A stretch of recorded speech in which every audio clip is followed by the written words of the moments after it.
Welcome back to another episode of Tech and Tesla.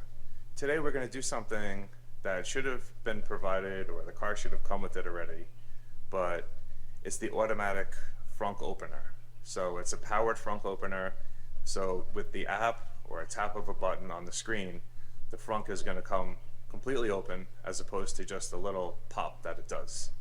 And to do that, we're going to take a look at Hannshow's Power Frunk version 5.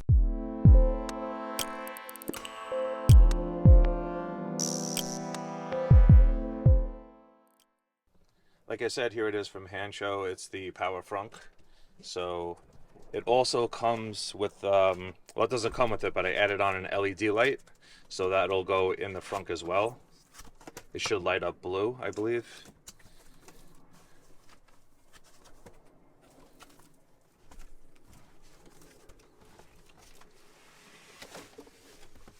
Comes with some instruction as well. This is for the ambient lighting. So take a look at that, and this is for the install. So it's a good reference tool. I also watched some other YouTube videos that show the install as well, but these instructions look pretty good. Nice color pictures, and sometimes though, being that it's a 2022, there are some changes. There are some slight differences to what the picture shows. So we'll have to figure that out as we go. Here's the lighting.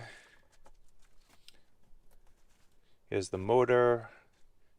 And power struts should be back here. And this is your wire harness that goes to the module under here that controls everything. And this down here is for the latching mechanism to release that. So we'll take a look at all this as we go. All right, please enjoy this install video. If you like this type of content, please consider subscribing. Still over 95% of the people who are watching this haven't been subscribed. So I'd really appreciate it. It would really help the channel and get this out so more people can get use out of it. Okay, let's get into the install. So first things first, we need to remove this cover. So that's just held in by some clips. It very easily just pops right off. Okay, now the whole Frunk bucket, if you will, has to come out. So you have those two screws in the front. There's a couple screws also down here. Also make sure you remove the emergency release. I forgot to show it on video, but it's just held in by a couple clips, and then there's a wire going to it. So just disconnect that wire and it'll come right off. Okay, now there's a couple screws to remove the big Hepa filter. So that's what I'm taking out now. There's one more clip over here holding in the Frunk bucket. So you just put a little pry tool or a screwdriver and that will pop right off. Okay, now the entire Frunk bucket will lift right out. So I'll put that aside and remove the Hepa filter, and I'll put that aside as well. And we can get to work.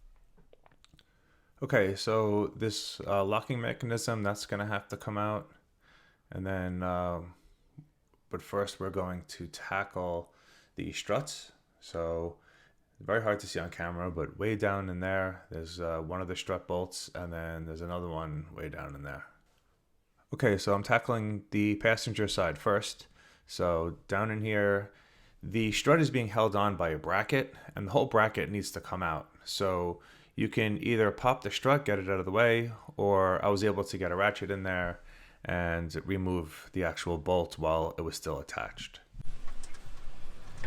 So I'm replacing this screw here with the screw from Hansshow, so it's more flush mounted, if you can see that right here. This goes all the way down in there with this bracket here.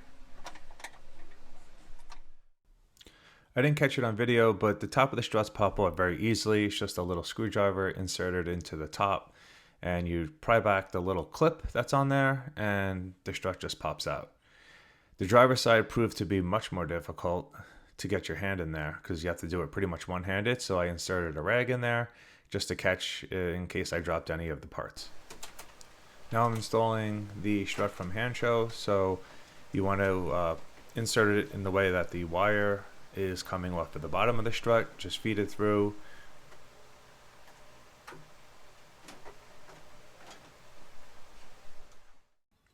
Okay, working on the front mechanism, the locking mechanism here, you're going to want to take a marker and just mark out both sides of where it started out. So at least when you put it back in, you have an idea to a good starting point. Okay, so the locking mechanism and the Hansshow connection just kind of marry up together. There's a spring that you have to move out of the way with some pliers.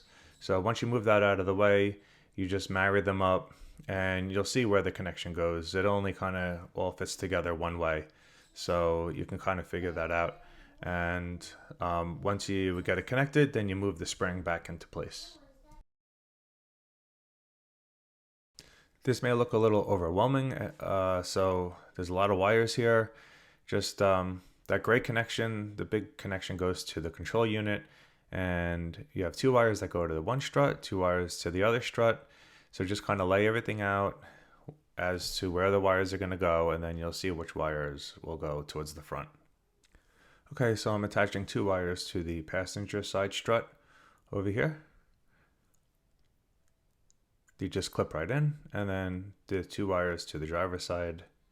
So just get everything laid out nice and neat, and just start doing 1 wire at a time. You'll get it all figured out.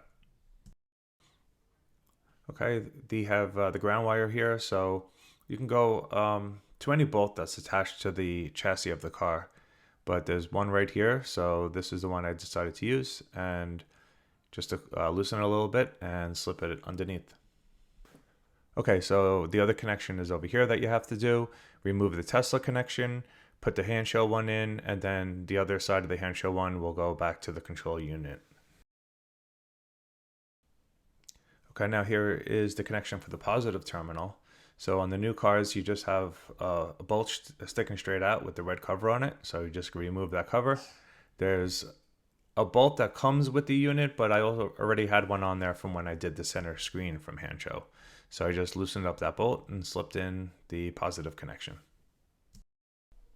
It's time to connect the control unit. So you take that big gray connector that goes into the side of the control unit.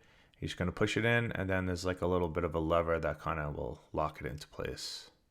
Now to test everything out before we put it away, we're going to connect to the emergency release, give it a press, and check out the action of it.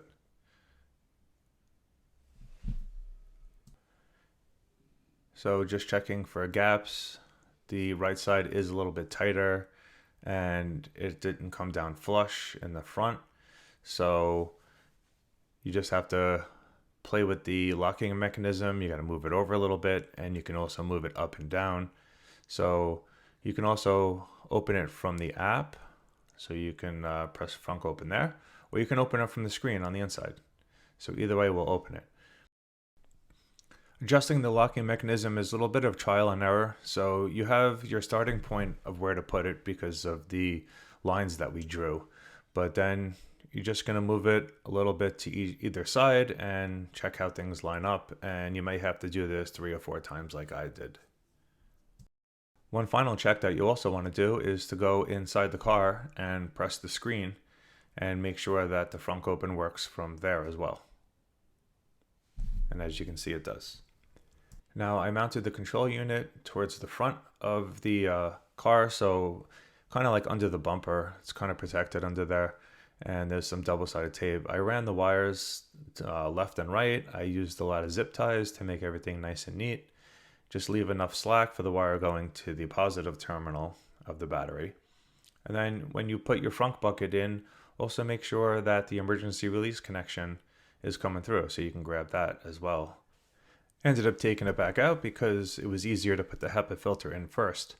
Also keep this in mind, when you want to do your testing to make sure everything is flush, you want to go ahead and put the bucket in because it will adjust the height of the frunk. So I thought I had a problem with it closing too far down, and it ended up just that the bucket wasn't in.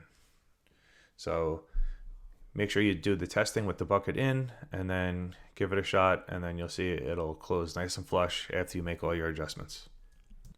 So this is just a quick overview of the install on the Hansshow frunk opener. There's a discount code in the description, so make sure you check that out if you want to order one for yourself. hit me up with any questions on the install in the comments. To be perfectly honest, the driver's side strut was the most difficult thing. It took about an hour just for me to get that one done because it's a one-handed operation. So if you enjoyed this content, please consider subscribing, like and comment, and hope to see you on the next one. Drive safe.